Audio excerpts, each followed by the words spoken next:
Varicose vein എന്നുള്ളത് ഇന്ന് ഒരുപാട് പേര് പ്രയാസപ്പെടുന്ന കാര്യമാണ്. ഈ വെരിക്കോസ് വെയിൻ എന്നുള്ളത് ചില ആളുകൾ ട്രീറ്റ്മെൻറ്റ് എടുക്കും, ഈവൻ സർജറി പോലും കഴിഞ്ഞതിന് ശേഷം വീണ്ടും വീണ്ടും റിപ്പീറ്റഡ് ആയിട്ട് ഈ വെരിക്കോസ് വെയിനിൻ്റെ പ്രശ്നങ്ങൾ, ഈ നരമ്പ് ഇങ്ങനെ പൊന്തി വരുന്ന അവസ്ഥകൾ പലർക്കും കണ്ടുവരുന്നുണ്ട്. ട്രെയിൻ ചെയ്തെടുക്കുന്നവർ, തൊഴിലാളികളുണ്ടല്ലോ, നിന്നിട്ട് എപ്പോഴും കണ്ടിന്യൂട്ട് നിന്നിട്ട് വർക്ക് ചെയ്യുമ്പോഴാണ് ഈ പ്രശ്നം എപ്പോഴും ഉണ്ടാകുക. അതുകൊണ്ടാണ് ഇത് ഏറ്റവും കൂടുതൽ ഇഷ്യൂസ് ഉണ്ടാകുന്നത് ഫീമെയിൽസിലാണ് ഇപ്പോൾ കാണുന്നത്. നമ്മൾ ചമ്രം പടഞ്ഞിരിക്കുന്ന ഒരു സ്റ്റൈൽ ഉണ്ടല്ലോ, എന്നതുപോലെ ഒരു കാല് കയറ്റി വെക്കുക, പിന്നെ അത് കഴിഞ്ഞതിന് ശേഷം ഒരു നിശ്ചിത സമയം കഴിഞ്ഞാൽ അടുത്ത കാല് എന്ത് ചെയ്യും, മുകളിലിട്ട് കയറ്റി വെക്കാം, മറ്റേത് നോർമൽ സാധാ പോലെ വെക്കാം. നമുക്ക് ഒരു പ്രശ്നമില്ലാത്ത രീതിയിൽ, അല്ലെങ്കിൽ ഭാവിയിലേക്ക് ഒരു വലിയൊരു ബുദ്ധിമുട്ടില്ലാത്ത രീതിയിൽ തന്നെ നമുക്ക് പെട്ടെന്ന് ട്രീറ്റ് ചെയ്യാവുന്നതാണ്, അത് പെട്ടെന്ന് മാനേജ് ചെയ്യാവുന്നതാണ്.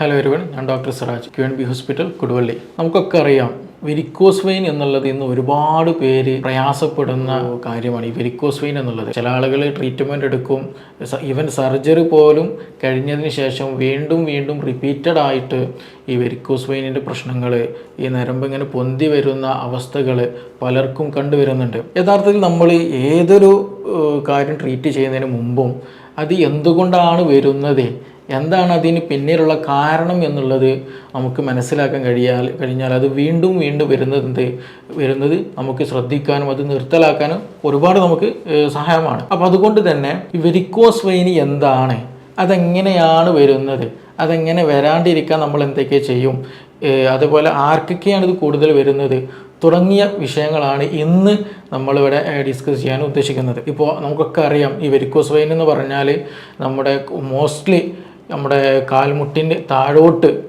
നരമ്പുകളെല്ലാം തടുത്തിട്ട് ഒരു സിഗ്സാഗ് പോലെ ആയിട്ടും ഒരു പ്രത്യേക ഷേപ്പില്ലാണ്ട് വീർത്ത് തടിച്ചിട്ട് നമുക്ക് കാണാൻ കഴിയുന്ന ഒരു കണ്ടീഷനാണ് ഈ പറയുന്ന വെരിക്കോസ് വെയിൻ എന്ന് പറയുന്നത്. ചില ആളുകൾക്ക് അതൊരു നീലിച്ച പോലെ, അല്ലെങ്കിൽ ഒരു പച്ച കളറും ഒരു പർപ്പിൾ കളറൊക്കെ ആയിട്ട് എന്ത് ചെയ്യും, അത് കാണാൻ കഴിയും.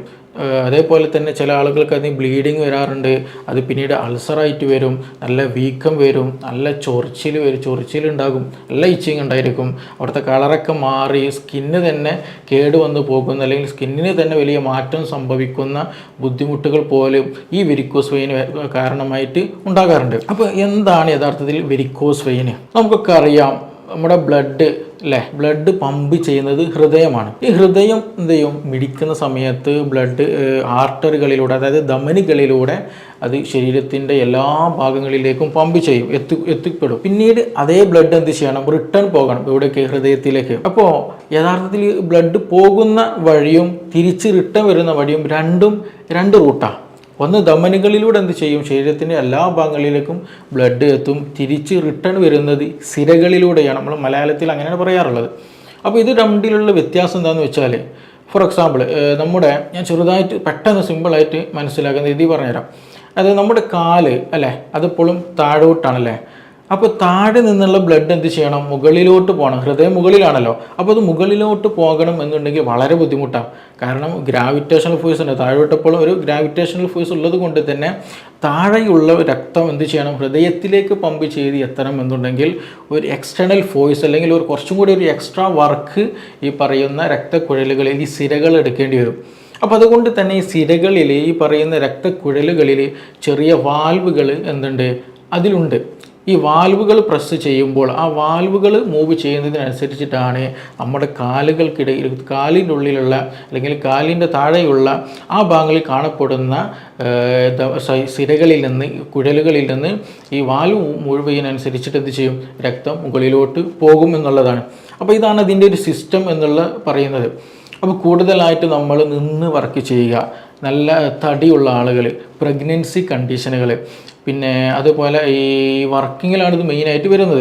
അപ്പോൾ ഇങ്ങനെ ഉള്ള നിന്ന് വർക്ക് ചെയ്യുന്നതും ഇരിക്കാതെ നിന്ന് വർക്ക് ചെയ്യുന്ന ആളുകളുണ്ട്. അതായത് കണ്ടക്ടർ, അതുപോലെ ഡ്രൈവേഴ്സ് ഉണ്ട്, ഡ്രൈവ് ചെയ്യുന്നവർ, അവർക്ക് കൂടുതൽ പ്രഷർ കൊടുക്കുന്നതാണ് ആ കാലിലേക്ക്.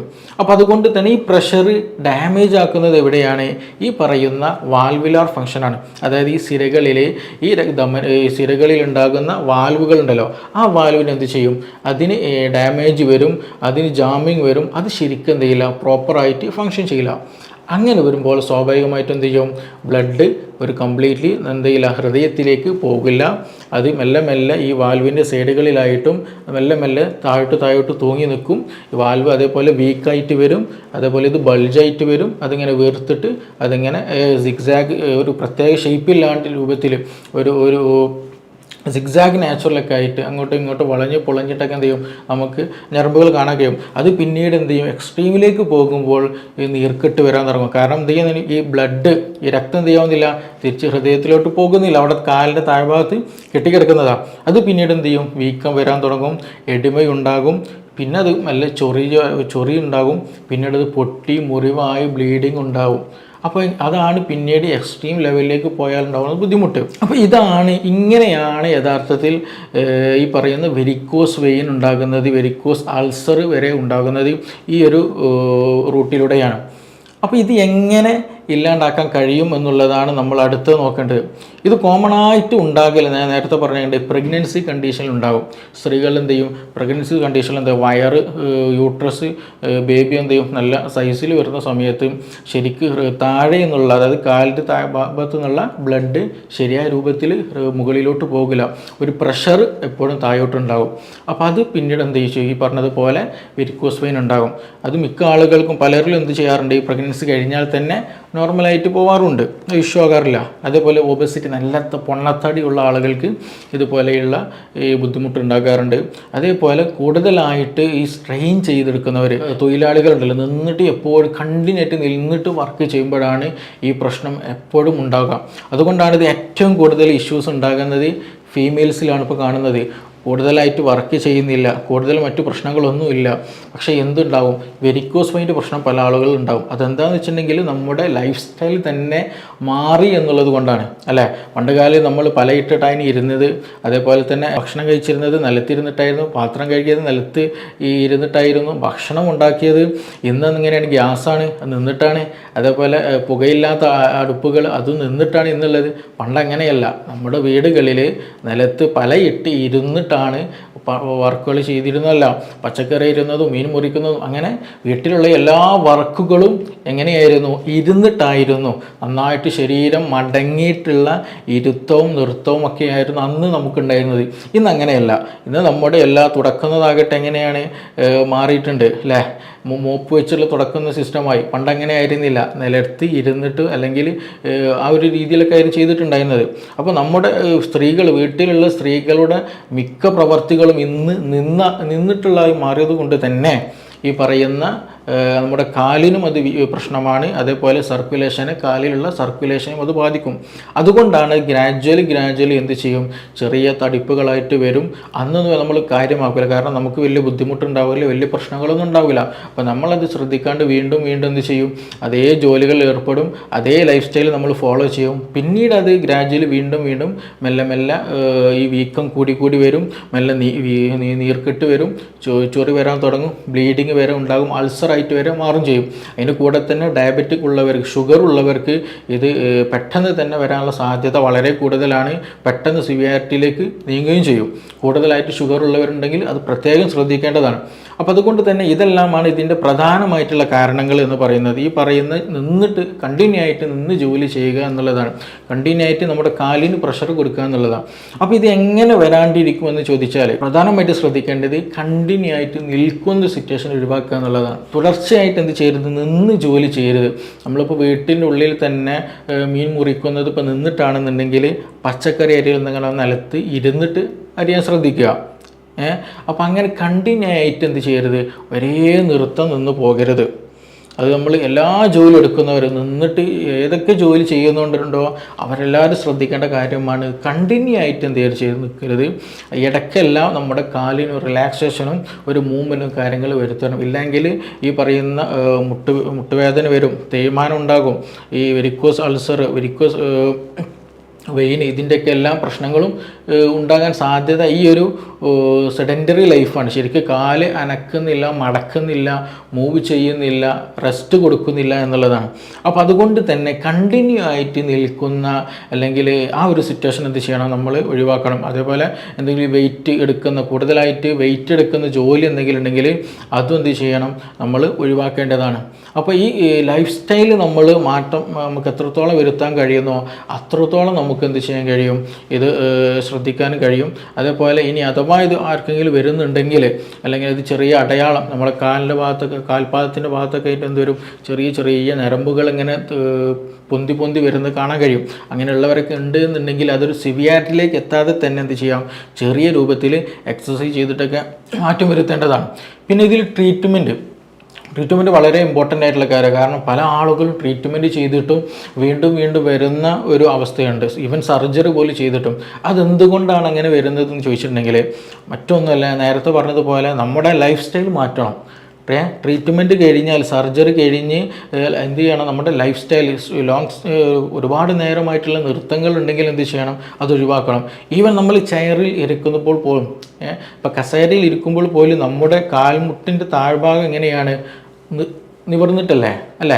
അപ്പോൾ അങ്ങനെ വരുമ്പോൾ പോലും എന്ത് ചെയ്യാണ്, ബോഡിയെ സംബന്ധിച്ചിടത്തോളം, കാലിനെ സംബന്ധിച്ചിടത്തോളം, അവിടെ ഉള്ള ഞരമ്പിനെ സംബന്ധിച്ചിടത്തോളം അവിടുത്തെ ബ്ലഡ് എന്ത് ചെയ്യണം, ഗ്രാവിറ്റേഷണൽ ഫോഴ്സിന് വിപരീതമായിട്ട് ഹൃദയത്തിലേക്ക് എന്ത് ചെയ്യണം, മൂവ് ചെയ്ത് കൊണ്ടുപോകണം. അപ്പോൾ അതുകൊണ്ട് തന്നെ കൂടുതലായിട്ടുള്ള വർക്കിംഗ് ലോഡ് ആർക്ക് വരും, ഈ പറയുന്ന കാലിലുള്ള മുട്ടിന് താഴെയുള്ള ആ ഒരു ഞരമ്പിലേക്ക് ഉണ്ടാകും. അപ്പോൾ നമ്മൾ കൂടുതലായിട്ട് ഈവൻ ഇരിക്കുന്ന സമയത്ത് പോലും അവരിലും എന്തുണ്ടാകും, ഈ പറയുന്ന അസുഖങ്ങളുണ്ട്. കൂടുതൽ കമ്പ്യൂട്ടർ വർക്കുള്ളവർ, IT ജോബ് ചെയ്യുന്നവർ, അവർക്കൊക്കെ ഇത് ഉണ്ടാകാനുള്ള സാധ്യത വളരെ കൂടുതലാണ്. അവർ എന്ത് ചെയ്യണമെന്ന് വെച്ചിട്ടുണ്ടെങ്കിൽ, നമ്മൾ ഇരുന്ന് വർക്ക് ചെയ്യുമ്പോൾ വലത്തെ കാലം എന്ത് ചെയ്യുക, നമ്മൾ ഇരിക്കുന്ന ചെയറിലേക്ക് കയറ്റി വെക്കുക. നമ്മൾ ചമ്രം പടഞ്ഞിരിക്കുന്ന ഒരു സ്റ്റൈലുണ്ടല്ലോ, എന്നതുപോലെ ഒരു കാല് കയറ്റി വെക്കുക. പിന്നെ അത് കഴിഞ്ഞതിന് ശേഷം ഒരു നിശ്ചിത സമയം കഴിഞ്ഞാൽ അടുത്ത കാലം എന്ത് ചെയ്യുക, മുകളിലിട്ട് കയറ്റി വെക്കാം, മറ്റേത് നോർമൽ സാധാ പോലെ വെക്കാം. അങ്ങനെ കണ്ടിന്യൂ ആയിട്ട് ഏതെങ്കിലും ഒരു കാല് താഴ്ത്തിയിട്ടും മടക്കിയിട്ടൊക്കെ ആയിട്ട് ഇരിക്കാൻ ശ്രദ്ധിക്കണം. ഞാൻ നേരത്തെ പറഞ്ഞതുപോലെ കണ്ടിന്യൂ ആയിട്ട് എന്ത് ചെയ്യരുത്, കാലിങ്ങനെ താഴോട്ട് ഇറക്കി വെക്കരുത്. അത് നേരത്തെ പറഞ്ഞതുപോലെ ഗ്രാജ്വലി എന്ത് ചെയ്യും, പെട്ടെന്നല്ലത് ഉണ്ടാവുക, ഗ്രാജ്വലി മെല്ലെ മെല്ലെ പതിയെ ഇത് നമ്മുടെ ഈ ഞരമ്പുകളെ വീക്കാക്കി കൊണ്ടുവരും. ഈ സിരകൾ എന്ത് ചെയ്യും, ഈ വാൽവുകളെ വീക്കാക്കി കൊണ്ടുവരികയാണ് ചെയ്യുന്നത്. പിന്നെ മറ്റൊന്ന് ചെയ്യണമെങ്കിൽ നമ്മൾ എക്സസൈസ് ചെയ്യാൻ ശ്രദ്ധിക്കണം. ഈ പറയുന്ന ഞാൻ പറഞ്ഞാൽ ജോലി ചെയ്യുന്നവർ, ലോങ് സ്റ്റാൻഡിങ് ആയിട്ട് നിന്നിട്ട് ജോലി ചെയ്യുന്നവർ എന്ത് ചെയ്യാം, എക്സസൈസ് ചെയ്യാൻ ശ്രദ്ധിക്കുക. പ്രത്യേകിച്ച് കാലിലേക്കുള്ള സർക്കുലേഷൻ വളരെ ഇമ്പോർട്ടൻ്റ് ആണ്, അതാണ് ശ്രദ്ധിക്കേണ്ടത്. അതിനെന്ത് ചെയ്യണമെന്ന് വെച്ചിട്ടുണ്ടെങ്കിൽ നമ്മുടെ തമ്പ് നമ്മൾ സ്ട്രൈറ്റ് ആയിട്ട് നിൽക്കുക. സ്ട്രൈറ്റ് ആയിട്ട് നിന്നതിന് ശേഷം രണ്ട് തമ്പും എന്ത് ചെയ്യാം, നിലത്ത് കുത്തി വെച്ചതിന് ശേഷം ഹീൽ എന്ത് ചെയ്യണം, മുകളിലോട്ട് മെല്ലെ പൊക്കുക. ഫുള്ള് പ്രഷറോടെ വരണം, നമ്മുടെ മുന്നിലുള്ള തമ്പിലേക്ക് അല്ലെങ്കിൽ മുന്നിലുള്ള ആ രണ്ട് വിരലിലേക്ക് വരണം. എന്നിട്ട് എന്ത് ചെയ്യുക, ഹീൽ മെല്ലെ മുകളിലോട്ട് പൊക്കുക, മെല്ലെ താഴ്ത്തുക, വീണ്ടും മുകളിലോട്ട് പൊക്കുക, താഴ്ത്തുക. ഈ ഒരു മൂവ്മെൻറ്റ് എന്ത് ചെയ്യണം, ഇതിങ്ങനെ ചെയ്തുകൊണ്ടിരിക്കുക. നമ്മളിപ്പോൾ ഈവൻ കണ്ടിന്യൂ ആയിട്ട് ഇപ്പോൾ ഒരു സിറ്റിങ്ങിൽ ഇങ്ങനെ വർക്ക് ചെയ്തുകൊണ്ട് കമ്പ്യൂട്ടറിൽ വർക്ക് ചെയ്തുകൊണ്ടിരിക്കുകയാണ്. അപ്പോൾ ഒരു 15 മിനിറ്റ് അല്ലെങ്കിൽ ഒരു അരമണിക്കൂർ കഴിഞ്ഞതിന് ശേഷം എണീറ്റ് എന്ത് ചെയ്യാം, എവിടെയെങ്കിലും നിന്നിട്ട് ഇത് പെട്ടെന്ന് നമുക്ക് ചെയ്യാവുന്നേ ഉള്ളൂ. അങ്ങനെ ചെയ്യുമ്പോൾ എന്ത് ബെനിഫിറ്റ് എന്താണെന്ന് വെച്ചിട്ടുണ്ടെങ്കിൽ നമ്മുടെ ആ ഭാഗത്തുള്ള കാഫ് മസിൽസിന് നല്ല സപ്പോർട്ട് ഉണ്ടാവും. അപ്പോൾ ഈ കാഫ് മസിൽ നല്ലോണം സ്ട്രോങ് ആയിട്ട് മൂവ് ചെയ്യും. നല്ല കൺസ്ട്രക്ഷനും റിലാക്സേഷനും നടക്കുമ്പോൾ ഈ പറയുന്നത് പോലെ അവിടുത്തെ ബ്ലഡ് എന്ത് ചെയ്യും, മുകളിലോട്ട് പമ്പ് ചെയ്യാൻ അത് ഒരുപാട് ഹെൽപ്ഫുള്ളാണ്. അത് ഒരുപാട് റിലാക്സേഷനും ഉണ്ടാകുകയും ചെയ്യും. അപ്പോൾ അതുകൊണ്ട് ഇങ്ങനെ ഇരുന്നിട്ട് വർക്ക് ചെയ്യുന്നവരൊക്കെ എന്ത് ചെയ്യുക, കണ്ടിന്യൂ ആയിട്ട് ഇരുന്ന് വർക്ക് ചെയ്യുന്നവർക്ക് പ്രത്യേകിച്ച് ഈ ഒരു മൂവ്മെൻറ്റ് അല്ലെങ്കിൽ ഈ ഒരു എക്സസൈസ് ചെയ്യാൻ ശ്രദ്ധിക്കുക എന്നുള്ളത് വളരെ ഇമ്പോർട്ടൻ്റ് ആണ്. ഇനി അതേപോലെ തന്നെ നമുക്ക് ഇതിന് പറ്റിയിട്ടുള്ള ഇത് ചുരുങ്ങാൻ പറ്റിയിട്ടുള്ള മെഡിസിൻസ് ഉണ്ട്, അതിൻ്റെ സർജറികളുണ്ട് നേരത്തെ പറഞ്ഞതുപോലെ. പിന്നെ അതുപോലെ ഇതിന് കംപ്രസ് ചെയ്യാൻ പറ്റുന്ന സോക്സുകൾ അവൈലബിൾ ആണ്. പിന്നെ അതുപോലെ ബാൻഡേജുകളുണ്ട്. ഇത് എങ്ങനെ ഇത് കുറക്കാൻ പറ്റിയിട്ടുള്ള അതിൻ്റെ പ്രശ്നങ്ങൾ കുറക്കാൻ പറ്റില്ല. ചില ആളുകൾ ഞാൻ നേരത്തെ പറഞ്ഞു നല്ല പെയിൻ ഉണ്ടായിരിക്കും, ഭയങ്കര കടയുന്ന പെയിൻ എന്നാണ് പേഷ്യൻസ് പറയുന്നത്, അല്ലെങ്കിൽ ഭയങ്കര കടച്ചിലാണെന്ന് പറയാറ് അവർ. അപ്പോൾ ഇന്നതേപോലെ നല്ല വീർത്ത് വരിക, വീക്കം വരിക. അപ്പോൾ അതിനൊക്കെ ഇല്ലാണ്ടിരിക്കുന്ന ബാൻഡേജ് സിസ്റ്റങ്ങളും ട്രീറ്റ്മെൻറ്റുകളും കാര്യങ്ങളുണ്ട്. അതേപോലെ തന്നെ നമ്മൾ കിടക്കുന്ന സമയത്ത് പോലും എന്ത് ചെയ്യണം, കാൽ ഉയർത്തി വെക്കാനൊന്ന് ശ്രദ്ധിക്കണം. പ്രത്യേകിച്ച് ഈ ഇങ്ങനെയുള്ള കേസുകൾ കൂടിയിട്ട് വീക്കം ഒക്കെ വന്നിട്ടുള്ള അല്ലെങ്കിൽ നീർക്കെട്ട് വരുന്ന പേഷ്യൻസാണ് കൂടുതലായിട്ട് ഈ വിഷയത്തിൽ ശ്രദ്ധിക്കേണ്ടത്. അത് നമ്മൾ ചില ആളുകൾ, ചില പേഷ്യൻസ് എന്ത് ചെയ്യും, കിടക്കുന്ന സമയത്ത് കാലിൻ്റെ താഴെ തലയണ വെക്കുന്ന ഒരു പതിവുണ്ട്. അതിനേക്കാൾ ഏറ്റവും ബെറ്റർ ഓപ്ഷൻ എന്ന് പറയുന്നത് നമ്മൾ കിടക്കുന്ന ബെഡിൻ്റെ താഴെ എന്ത് ചെയ്യുക, തലയണ വെക്കുന്നതാണ് ഏറ്റവും ഉചിതം. അങ്ങനെയാകുമ്പോൾ എന്താണെന്ന് വെച്ചാൽ നമ്മൾ ഫുൾ ടൈം എന്ത് ചെയ്യും, കാല് നമുക്ക് ഉയർത്തി വെക്കാൻ തന്നെ കഴിയും. മറ്റേത് നമ്മൾ കിടക്കുന്ന സമയത്ത് മാത്രമേ തലയണ എന്തുണ്ടാവുള്ളൂ, നമ്മൾ കാലിൻ്റെ താഴെ ഉണ്ടാവുകയുള്ളൂ. പിന്നീട് അത് നമ്മൾ ഉറക്കത്തിലായി പോയാൽ തലയണ ഒരു സൈഡിലും കാലൊരു ഭാഗത്തുമായിട്ടുണ്ടാവില്ല. അപ്പോൾ അതില്ലാണ്ടിരിക്കാൻ ഏറ്റവും ബെറ്റർ ഓപ്ഷൻ കാൽ ഉയർത്തി വെക്കുന്നതിന് സമയത്ത് എന്ത് ചെയ്യുക, കിടക്കുന്ന സമയത്ത് ബെഡിന് താഴെ തലയണ വെച്ചാൽ അത് ഒന്നുകൂടെ ഹെൽപ്ഫുള്ളാണ്. അപ്പോൾ ഇതെല്ലാമാണ് നമ്മൾ പ്രധാനമായിട്ട് ശ്രദ്ധിക്കേണ്ടത്.